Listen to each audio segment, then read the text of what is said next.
Hello friends, ये आज assessment for learning का क्वेश्चन पेपर है इंटरनल एग्जामिनेशन का। इसी बेसिस पे क्वेश्चंस आते हैं एक्सटर्नल में, तो मैं आपको बता देती हूँ कि क्या है क्वेश्चंस और क्या नहीं है। ठीक है, ये ऑब्जेक्टिव्स है। Median is positional average.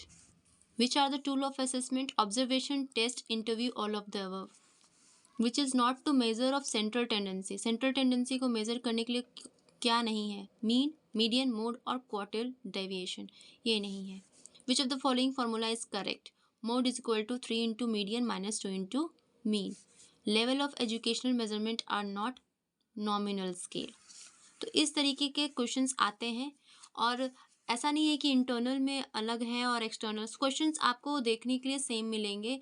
थोड़ा क्वेश्चंस ऊपर नीचे होता है, जैसे कि कुछ एक्स्ट्रा क्वेश्चंस सिलेबस से अलग से पूछ दिया जाता है, लेकिन ओवरऑल क्वेश्चंस जो होते हैं वो हमेशा सेम ही आते हैं। ऐसा कुछ नहीं है कि अलग आते हैं। आपको जिस तरीके का क्वेश्चंस यहाँ देखने के लिए मिल रहा है, उसी तरीके का क्वेश्चंस आपको एक्सटर्नल में भी मिलेंगे देखने के लिए। ठीक है, ये तो ऑब्जेक्टिव्स हैं जो आपको देखने के लिए मिल रहा है अभी। तो इसी बेसिस पे ऑब्जेक्टिव्स और क्वेश्चंस भी आते हैं। मैं आपको क्वेश्चंस दिखाती हूँ, ये ऑब्जेक्टिव्स हैं। अब क्वेश्चंस मैं दिखा देती हूँ आपको। ये रहा question.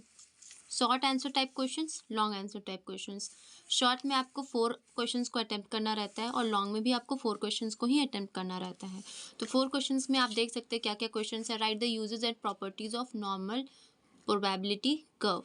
Right the characteristic of a good test. ये सारे क्वेश्चंस ऐसे हैं जो आपको इंटरनल, असाइनमेंट और एक्सटर्नल दोनों में आपको देखने के लिए मिलेंगे। एक ये क्वेश्चंस हो गए, एक नॉर्म रेफरेंस टेस्ट हो गया, एक क्राइटेरियन रेफरेंस टेस्ट हो गया। ठीक है, तो ऐसे ऐसे क्वेश्चंस आपको इंटरनल और एक्सटर्नल दोनों में देखने के लिए मिलेंगे। जैसे कि what do you mean by evolution, right it's need and importance, mention the advantages and disadvantages of internal evaluation, what do you mean buy rating scale, right it's needs and importance, define reliability and its importance. तो ये सारे questions ऐसे हैं जो आप लोगों को internal और एक्सटर्नल दोनों में देखने को मिलेंगे। ऐसा नहीं है कि क्वेश्चंस अलग आते हैं, क्वेश्चंस का पैटर्न हमेशा सेम होता है। और ऐसे ऐसे क्वेश्चंस जो होते हैं इंपॉर्टेंट, ये हमेशा हर एग्जाम में पूछे जाते हैं। तो आप आराम से इसको करके जा सकते हैं और एक्सटर्नल में आपका मार्क्स उठ सकता है। लेकिन यही है कि आपको प्रैक्टिस करना होगा। शॉर्ट क्वेश्चंस का लिखने के लिए आप कम से कम आपके पास अगर टाइम है, आप टाइम मैनेज कर पा रहे हैं, तो आप 2 से 3 पेजेस में आप उसको लिख सकते हैं।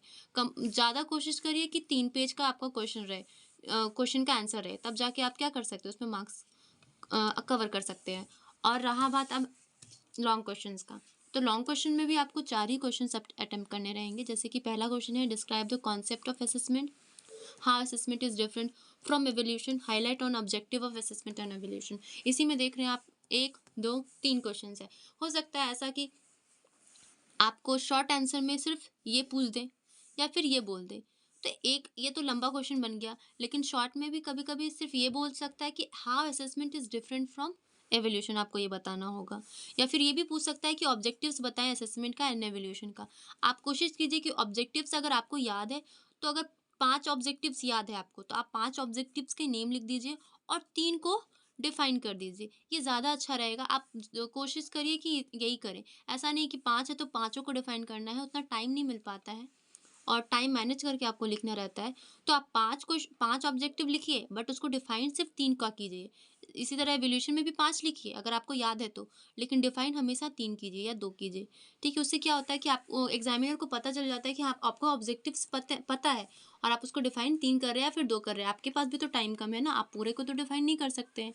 ठीक है, तो ये है। अब दूसरा क्वेश्चन देखिए, explain the levels of educational measurement with suitable examples.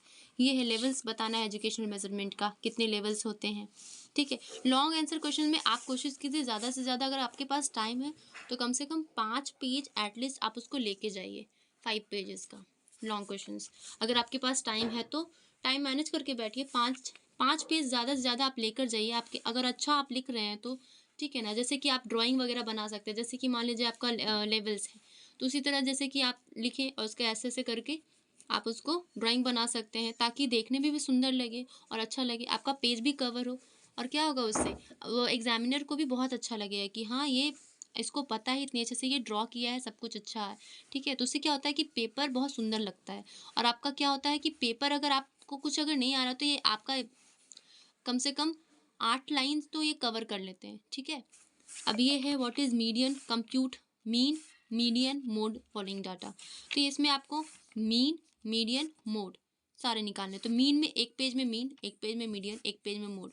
ये तो मीडियन का क्या है, तो आपका ऐसे करके 1 2 3 4 पेज 5 पेज ज़्यादा से ज़्यादा ये कवर हो जाएगा, ठीक है। वो define aptitude, what are the importance of aptitude test. फिर वही है शॉर्ट नोट्स, सिर्फ 2 ही का डिफाइन करना है। तो इसमें भी आप कोशिश कीजिए कि इसका 2 पेज, एक का 2 पेज, 4 पेज आपका कवर हो गया। एक लास्ट पेज में आप कंक्लूजन लिखिए। कंक्लूजन लिखना बहुत ज़्यादा ज़रूरी है, ये कंपलसरी है, आपको कंक्लूजन लिखना ही है। हर एक क्वेश्चन का कंक्लूजन मस्ट है, ठीक है। तो इसमें आपको कंक्लूजन देना ही है, चाहे वो शॉर्ट्स हो चाहे वो लॉन्ग हो। तो दोनों क्वेश्चंस में एक्सटर्नल में आप कोशिश कीजिएगा शॉर्ट्स में भी कंक्लूजन दे और लॉन्ग में भी कंक्लूजन दे, ठीक है। धन्यवाद।